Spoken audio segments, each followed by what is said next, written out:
All right, guys, part two. This is part two of our video, and in this part of the video, I'm gonna give you all the movies that I've seen so far in 2025. There's 7 of them, and I'm gonna rank them. So what I'm gonna do, I'm gonna rank them. I'm gonna give you what was my favorite, what was my least favorite, and why. I'm not gonna take too long on each movie, but I'm gonna give you a little breakdown, a little points that I like to hit on when I'm watching the movies.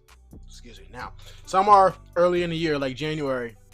Excuse me, February was the earliest movie I've seen this year, so it's not as fresh in my mind. And what I plan on doing is, like I did a few days ago, I went to see Clown in the Cornfield.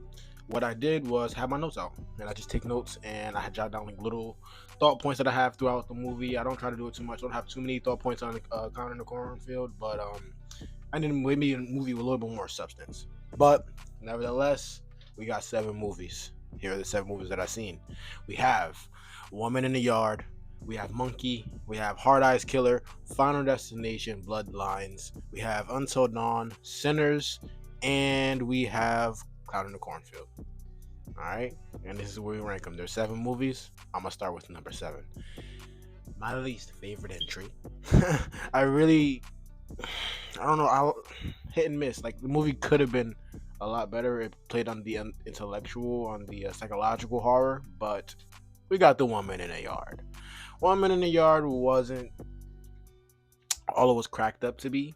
Like, it was hyped up to be one of these new coming of the age horror flicks, and it just didn't give that. I'm not gonna lie, it just didn't give that. It gave slow movie, it gave crazy mom. I don't know, it just didn't make me feel like I was watching a movie that was that good. I don't know, like it was alright. Like, I get it, like the trauma she went through, what she went through, when she went through it, and this is her way of getting through it, and that's why The Woman in the Yard shows up. I mean, it makes sense. It's not like a stupid movie. Like, it makes sense. It wasn't that entertaining, especially the way they was hyping it up. So when it started to like kick off, like I told you guys, pacing is huge for me. The movie was slow as hell until it wasn't, and then it was over. Like, no, number 7. So coming in on hot at number 6, we got Clown in the Cornfield. Personally, to me, it wasn't all that. Like, it was alright. It was alright for my Clown in the Cornfield enthusiasts. It was alright. It wasn't a bad movie. I like it more than Woman in the Yard. I put it on. There's like this tier of type of horror movies that's been coming out like every few months, just to keep horror fans like I don't know, like entertained. But like a Thanksgiving, or like we have on this list, a Hard Eyes Killer, a Clown in the Cornfield. Like, it has these like indie type of movies. I forget. I'm looking for a specific word, but they have these type of movies where you don't really know the actors too much, which is one of the reasons why I like these movies. I'll get more into that later, but it was good kills. It was a good horror comedy. It had some nice fun jokes in it, fun kills. Some of them just felt goofy, and it just was like you embraced it. It wasn't bad. It wasn't bad. Like, some of the kills you felt was like, that motherfucker needs to die. All right, that person needs to die. Like, no ifs, ands, or buts about it. That person has to go. And then they die in like the craziest way, and then like it just was the way they had it at the end. It wasn't bad. It wasn't bad. All right, coming in at number 5, we got Monkey. Now, Monkey was done pretty good to me. Like, I like the way that the actors portrayed the movie. All right, the brother was a little over the top at the end of the movie. The brother was a little over the top. It was a little, but I feel like that comes with some horror comedies that we have, and it adds to the movie. I feel as though the movie was done really well. Some of the kills, it was almost Final Destination ish. Like, it was done like, wow, what? And it was done pretty good. And the actors, they the way they portrayed the characters, it made you fall in, not love, but it made you like them. It made you want to see them survive. It made you want to not have them die because of the monkey. Like, that was a really, really good movie. The way that they did it, and having the who done it at the end, who's controlling the monkey at the end, because if you know about the monkey, it can't just play by itself. It has to be wound up by somebody. So the way that they put that all together, had the who done it at the end, and it was cool. My only gripe is some of the kills was a little goofy, but I think that adds to the horror comedy. That adds to the part of the movie that makes it so good. I like that they leaned into the funniness of the movie. A lot of comedies, oh excuse me, a lot of horrors, they shy away from the comedy. Like, just because it's a horror movie, we can't laugh. Like, nah, I like when movies lean into the comedy, make me laugh, make me enjoy the movie. Now, coming in at number 4, Hard Eyes Killer. I loved Hard Eyes Killer, to be honest, and I was surprised by it. Like, when I seen Hard Eyes Killer, I went in there with the mindset of, okay, we're gonna see another version of Thanksgiving, but set for Valentine's Day. Like, here we go. But the kills, the opening scene, I was like, whoa, they might mean business. They might mean business, and they did. All right, they meant business. Like, I was surprised. I was really surprised. I think that's really it for me. Like, I was surprised by how good and well they were able to do the movie. It wasn't one of these run in the mill whatever movies. It was actually a movie with a good plot, a good story, a good whodunit, and it was done well. It was done really well. I think you guys should go watch the movie. I definitely highly recommend that movie. It's not just your theme movie that you get every holiday, like a July, 4th of July, like a Halloween movie. Like, no, it was actually a really good movie done on Valentine's Day. That was a very good movie. Now, coming in hot, steaming hot, boiling hot. At number 3, our top 3, we kick it off with Final Destination's Bloodlines. Now, Final Destination, this movie right here, was done very well to me. Now, let me start with the title. The name Bloodlines, sometimes when that gets used, people take it and they run freaking to Africa. They run all the way to Africa and back with it. They don't do it well. They take it and they maybe make it too literal, or they just don't do it in an extraordinary way. I feel like Final Destination, the way they did this was very well. Bloodlines, they went from the beginning accident, the survivors, every survivor that was at that shindig party, whatever you want to call it, because it was back in the day. I'm trying to use that old term, feel me? But everybody survived that event, that party, and then everybody, and then the families that they created from what? Yeah, that's just crazy. That's just done very well. Like, you see how hard Death had to go just to get everybody out of there, and Death did his thing because the family that is coming getting killed or whatever last was from the final survivors. And oh my goodness, speaking of final survivors, rest in peace, Tony Todd, man. Rest in peace. And the OG. Before I knew him from Final Destination, I knew him as Candyman. Don't say that 3 times. Forget Bloody Mary. If you from the trenches and you watch this, you do not want to say that name 3 times. Rest in peace to Tony Todd. His final scene, he always has a lot of cameos in Final Destination, which are always appreciated. He always brought the feel of death.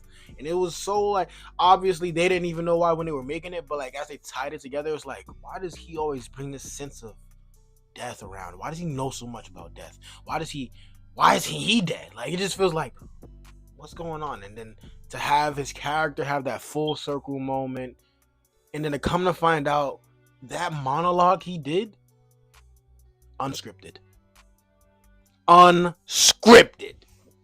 the cuff, he dropped some of the words he was using, man. You should live your life by that. Cherish your life. You never know when it's gonna end. He just said a lot, man. He said a lot. Rest in peace, Tony Todd.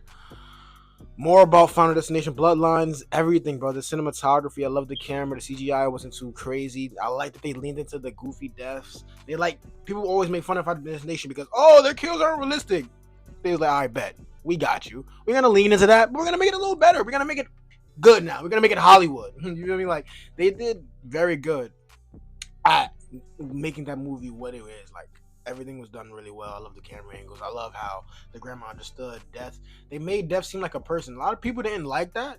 I kind of like it because now it makes it feel like you're competing against somebody. Like, this is a game, the ultimate game, the game of life and death. You feel me? Like, it just feels good. It feels exciting. They did well, so much better than Final Destination. I think 4, or 5. I don't remember the name. Excuse me. Don't quote me. Don't murder me.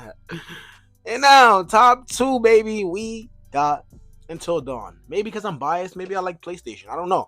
But one thing about me, and I told you I was gonna I touched on it earlier. I was gonna bring it back and really speak on it. But I love when a small movie brings in actors that you may not necessarily know too well. Like, I knew one actor in Until Dawn, and that's I don't even remember his. I don't know his name. I never knew his name. But if you're out there and you know his name, I'm gonna look it up after this video and I'm gonna put it in here. He played in Prison Break. He has a character on Call of Duty. I don't know this guy's name for the life of me, and I'm gonna look it up. Peter Stonemeyer. Peter, you're a great actor, man. I loved you on Prison Break. I love you in this, but he's not gonna see this right now. But that guy was the only guy I knew in that movie. All right, I love when a movie has actors that you don't really know. All right, guys, we had a little technical difficulties, but we back. All right, new day, new fade. Not necessarily new poster. It's new to y'all, not new to me, but I figured it looked better behind me than off camera. So, as I was saying before, I like when a movie like Until Dawn uses actors that you don't really know too well. You haven't seen them in too much. They probably are new actors, but maybe first time roles, and they step into these roles, and it's so believable because you've never seen them before. So, unlike like a Denzel Washington, when you're watching another Equalizer. Yes, you know that's Denzel Washington. And then you see him in Training Day, that's Denzel Washington. Versus Until Dawn, when you see the lead character, that's the lead character in the role that she's acting, not whatever her name is. You feel me? Like, I like when they pick these type of actors because it makes the role seem more believable. So you don't see him as an actor, you see him as the person they're portraying automatically. And that's one thing that Until Dawn did really well at. Now, the video game, the whole aspect of the video game, they just did it well. I really loved Until Dawn. They kept it really close to the video game, really close to the video game. They did it very well on that aspect. The actors knocked it out of the park. They did their job well. Some characters had me like upset at them, like, what the fuck, asshole. But again, character development, I've seen the characters go from what they were in the beginning of the movie to a strong lead at the end, and last, but surely without a shadow of a doubt, not least, we got coming in at number 1. We got Sinners on my list of movies that I've seen this year. Now, Sinners, I loved that movie. Okay, they knocked it out of the park. I've been watching movies consistently for a few years. I've been watching them since I was a kid. I really love movies, and this movie had it. It had it, something very special. All right, the actors, every actor in that movie that was like a lead in a way, they did their job so well. They did their job so well. Preacher Boy, Perline, everybody. We already know Michael B. Jordan did his thing. Michael B. Jordan, he's been in a lot of great movies and he's played a lot of great roles, but for some reason this felt like that breakout star role that he needed. And that's really tough to say when he did his thing and shined on Black Panther. And the movie in the train station, that I can never watch again because that was movie so heartbreaking. Michael B. Jordan knocked it out of the park, and everybody in this movie, Haley, everybody in this movie just knocked it out of the park, played their role so well and so believable. Remick, the movie was done well, and that's just the acting. All right, now the music in the movie, I told you guys how I love the music. The music was done so well, and it was to show the different time periods of music throughout the communities or throughout the racial groups, and how they shape society and stuff like that, and how they shape their society. And it was just, that was done well. The entertainment value, like, there wasn't a point in the movie where I was like, I was always engaged into the movie. Like it always had something going on the screen that I felt as though I had to pay attention to. Because if I didn't pay attention to it, I'll miss a message or I'll just miss a part of the movie that was crucial. What else do I have here?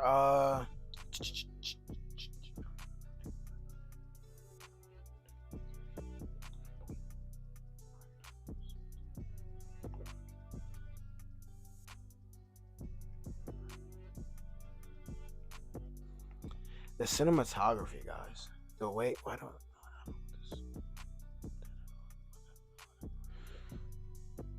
the cinematography, the way that the movie was shot, some of the angles I'm talking about from the juke joint being on fire and preacher boy singing at the top of his lungs a song about his father, the power that that song held, and how they showed the scene and the different cultures, and it was just beautiful. It was done beautifully, and some people were like it wasn't authentic because the accents. If you heard an older Mississippi accent, you wouldn't understand. Let's be for real, bro. People gotta understand the movie. So let's calm down. All right, people gotta understand what's going on in the movie. Like, so the accent and everything was on point. It was very well done. You seen the difference between the smokestack twins. Tongue twister. Say that 5 times without freaking getting tripped up. They had on different outfits, but that also showed the different personalities. Like it was done really well. Like you seen one twin have on more the Italian type of clothing, then you see the other twin have on more of the Irish type of clothing. Hint hint to the Valentine's Day massacre. It was just that was a really good movie. The director Ryan Coogler, everything he seems like everything he touches is just really does well. Uh, and yeah, guys, that's just about my list right there. Sinners, man, coming in hot at number one right now. Was this the first two trimesters or something like that? This first 2 quarters of the year. Let's see what the next two have. And it's supposed to be some shit. All right, it's supposed to be some good stuff. I probably don't say that. And it's supposed to be some good stuff. We got 28 Days Later coming out this month. We got the John Wick ballerina movie coming out this week. We got a lot of heat coming in the second half of the year. September, we got the Conjuring movie coming out. Like, got a lot of heat coming out this year, and I'm excited. But as always, guys, I am your host, Corey Ghostface Powell, and I'll be right back.